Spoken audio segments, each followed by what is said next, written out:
This is Vetted. Now let's take a closer look at David Grusch, the UFO whistleblower who shocked the world. We have spacecraft from another species. We do, yeah. How many? Quite a number. You're kidding. No. If you don't know who David Grusch is by now, let me fill you in. Bombshell claims from a military whistleblower. David Grusch. David Grusch. David Grusch. Former Pentagon official David Grusch claims he's viewed evidence of a UFO crash retrieval program. The UAP task force was refused access to a broad crash retrieval program. So you're vouching for this guy?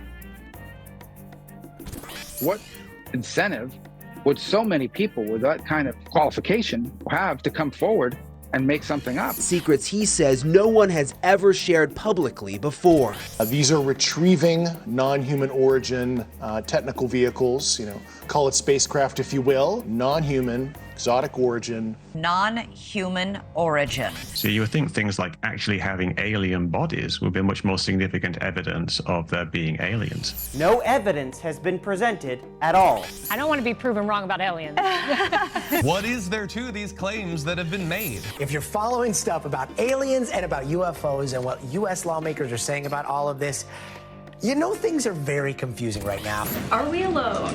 And if we were not, would you even tell us? I would refer that question to the Department of Defense and let them answer that question for you. Go ahead. We have spacecraft from another species. We do, yeah.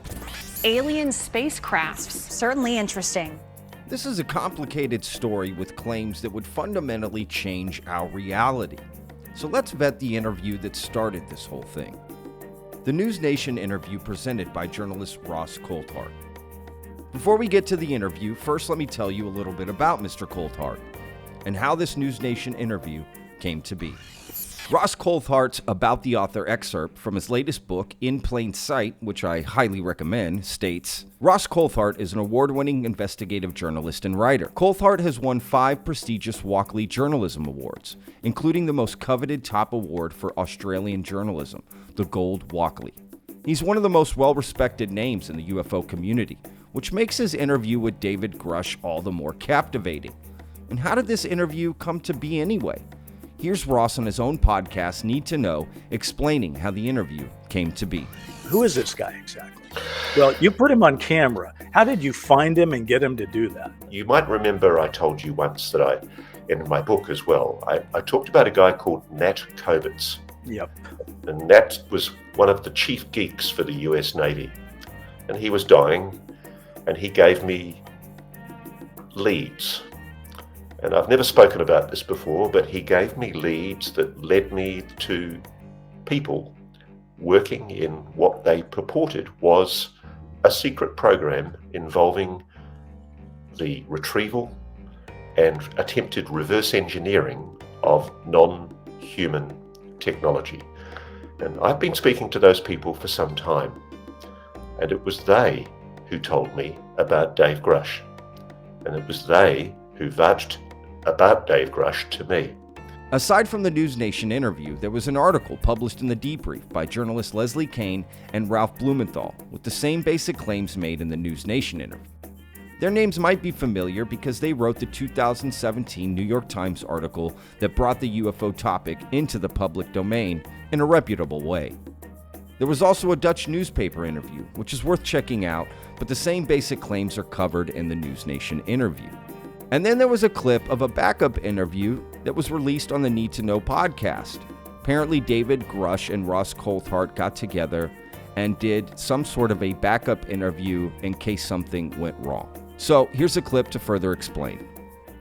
On May 8th, what happened is there was a decision that, hey, maybe he'll get nervous and he won't want to do this, or something will come up, or God forbid, we show up at the News Nation interview on May 9th and there's federal marshals there to arrest him and take him away. I mean, we just weren't sure. So there was a sort of a feeling at that lunch we had that we ought to try to get him on tape as a safety copy, if nothing else, that we would have some tape made. So we kind of went into overdrive on that afternoon. And literally, I called my son, who's a filmmaker, Jared Zabel, and I said, hey, grab your camera, come on over to the house, and let's do this interview. So we put Dave on tape for a couple of hours, as I recall it. So you've spoken to people with direct knowledge Yes. of a secret legacy UFO program.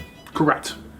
You're saying that the United States government has retrieved alien technology.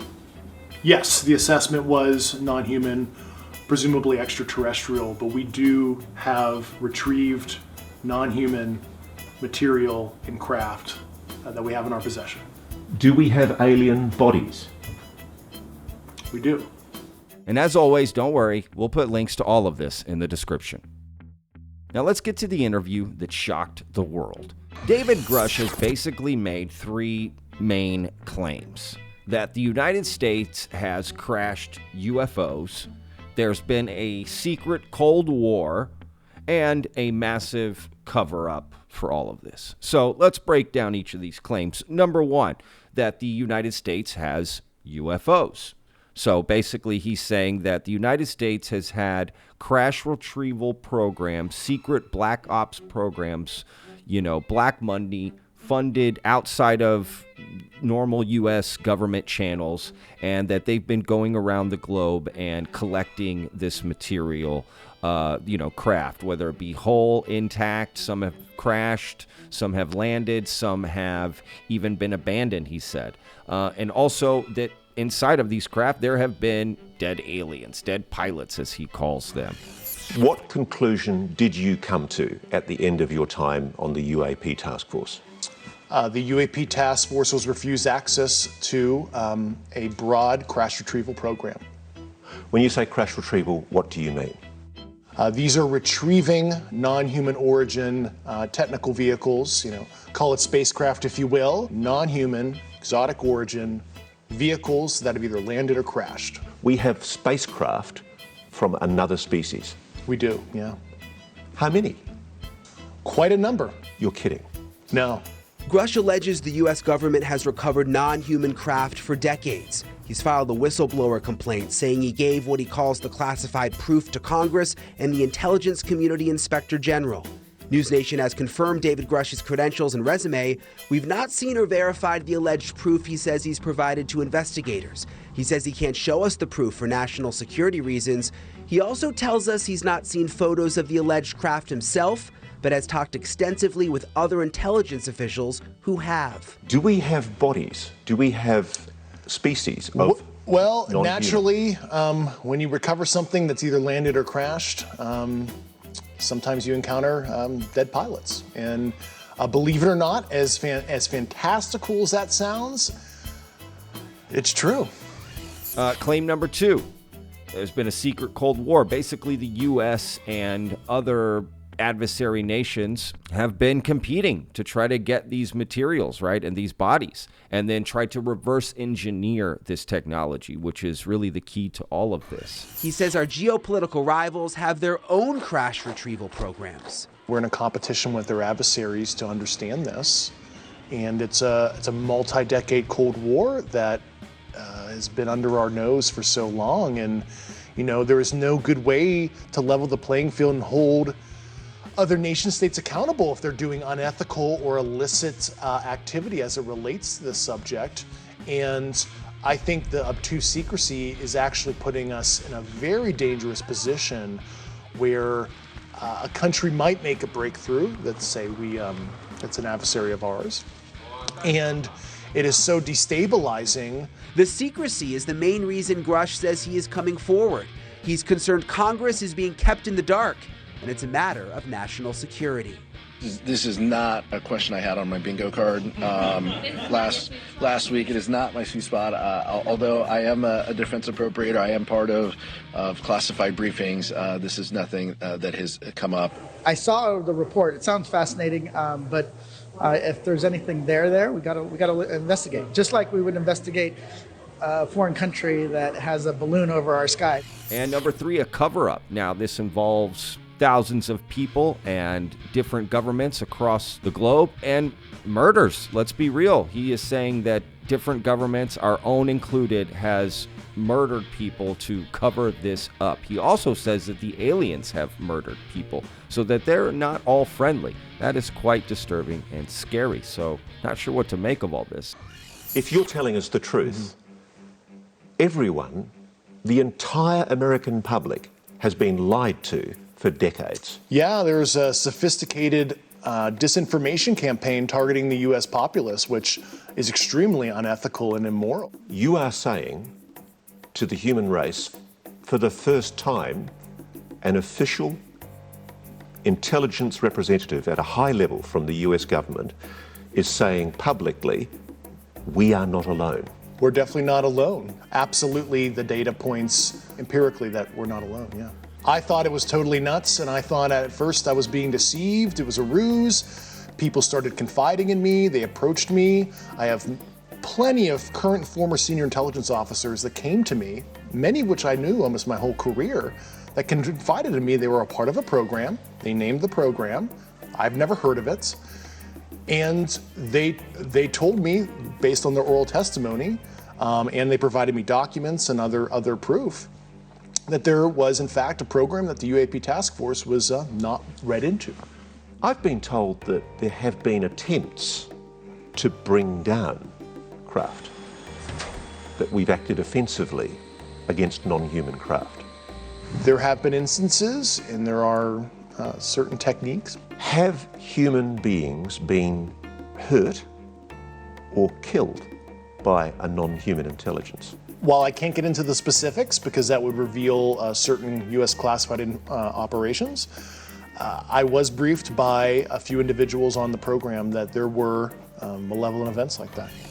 What do we do about this? Do we believe these claims? They're kind of outlandish, right? But at the same time, there's really no way to prove it or disprove it, to be honest with you. You can verify Grusch and his background, and that is easy to verify, but you can't really verify these claims one way or the other. So yes, at the end of the day, we have to look into this, and Congress is. It is big news.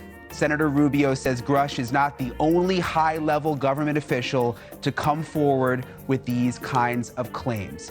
We'll say there are people that have come forward to share information with our committee over the last couple of years. What I think we owe them is just a mature, understand, listening, and trying to put all these pieces together and just sort of intake the information without any prejudgment or jumping to any conclusions in one direction or another. So the Pentagon has released a statement to News Nation about this report. They say to date, AARO has not discovered any verifiable information to substantiate claims that any programs regarding the possession or reverse engineering of extraterrestrial materials have existed in the past or exist currently. I've got to be blunt about this. Yeah. You're not making this up. This is not a lie. No, absolutely not. Because everybody watching this right now is looking at your face. Mm-hmm. They're going, is this guy for real? I am for real. And I'm sitting here at great personal risk and obvious professional risk by talking to you today. Now here's some clips of some skeptics and what their take is. Remember, I'm not saying one way or the other if David Grusch is telling the truth or lying. Time will tell, in my opinion. But we must present both sides of the argument, because it is possible what he's saying isn't the truth, whether he believes it to be true or not. You see his eyes close while he's saying the sense of service. You're not being paid for this interview? No, I'm not. Why are you doing this? It's a sense of service, And this closed eye talking is most common in Western countries when somebody's patting themselves on a back in like a pretentious manner while they're trying to make it look humble. And the example is when you ask your neighbor why they bought some solar panels for their house or an electric car, and they go, oh, well, it's good for the environment. You see the same exact behavior. We have spacecraft from another species. We do, yeah. How many? Quite a number. You're kidding. No. What does that mean, quite a number? What, more than 10? Less than 5? 100 or more? Quite a number? That could be anything. Why would somebody who is so clear and articulate just give us quite a number? So no numbers there. Listen, I'm already finding him more than slightly annoying, and it's going to get worse. Let's see what else we got. Listen to the change in his pitch and his tone. He goes to a clipped, quicker speech when he's talking about this doctor who is the head of this whole department. Well, I know Dr. Sean Kirkpatrick. I expressed some concerns to Dr. Kirkpatrick about a year ago, and I told him what I was starting to uncover, and he didn't follow up with me. And he has my phone number. He could have called me. That's the way one of my ex-girlfriends would say it. She would have said, he's got my phone number, and been very quick and very aggressive. That sounds bitter. That sounds upset. His delivery is really smooth, like it's rehearsed, like he's gone over this not 5 times, 10 times, but 20 times. He's done this a whole lot. That's what it sounds like to me. He's really confident. He says nuclear. Our nuclear fizzle. Not nuclear. If you can imagine the nuclear, radiological, and biological risk. He's supposed to be in this group here. It's a whole lot smarter than this group down here. And he shouldn't be saying nuclear. Our nuclear fizzle. Now, the question we have to ask ourselves is, what makes David Grusch credible? Let's let Ross, in his own words, describe to us what makes David Grusch's claims credible. My impressions of Dave Grusch are not formed just by talking to Dave Grusch. Both Leslie and Ralph and I have done very methodical checking into his background. We've assessed his credibility, and more importantly, we've verified with many independent sources that he is who he says he is. Journalist Leslie Kane broke Grusch's whistleblower story this morning in the debrief. Ms. Kane's career has been mainstream and credible, having written a series of reports on UFOs in the New York Times dating back to 2017. He has the credentials, but there's no documents that he's handed over. There's no pictures. And as a journalist, you want to see documents, you want to see pictures. Does that raise a red flag? Not at all, Brian. I mean, you mean documents that actually describe the craft? Correct, yeah, like government documents, or to be able to see it for ourselves. Of course, don't we all want that? And the problem with that is all of that information is classified. As we said in the story, everything that Grusch told Congress and told the Inspector General of both the IC, the Intelligence Community Inspector General, and the Department of Defense Inspector General, all of that information is classified. In 2017, Kane reported exclusively in the New York Times that the Pentagon had a secret UFO program. 3 years later, the Pentagon confirmed her story. Her latest report is even more explosive, but Kane says she has multiple sources who back up Grusch's story. He's one of the guys who quite literally was involved in putting together the presidential daily briefing for the President of the United States. He was cleared so highly with his top secret SCI compartmented clearance that he was given access to over 2,000 special access programs. The extraordinary thing about Dave Grusch's revelations are that he is making them under the authorization of the Defense Office Pre-Publication Security Review. He has been approved by the US Department of Defense to do the interview he's done with me and with Leslie Kane and Ralph Blumenthal. Unless there's been an elaborate disinformation program going back to maybe even 3 years, I think this guy's for real. He's one of the highest intelligence officers ever to come forward.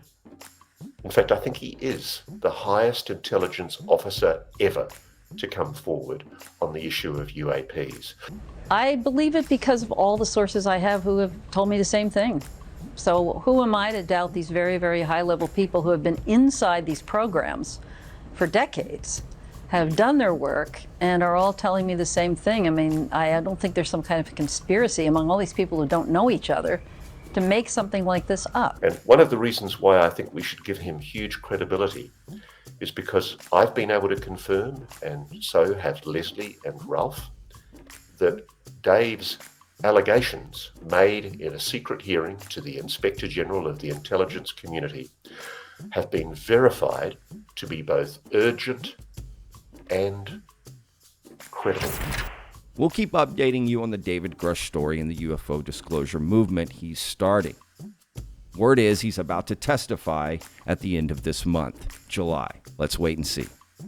Chairman of the House Oversight Committee, James Comer, says they do intend to have hearings on UFOs, and we just learned the committee confirming that they are in the preliminary stages of getting those hearings together. And regardless of whether you believe David Grusch, this really is an emerging area. Thanks for watching. We hope you enjoyed.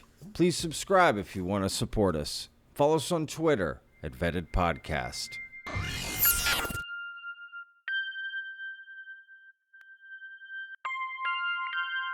This is Vetted.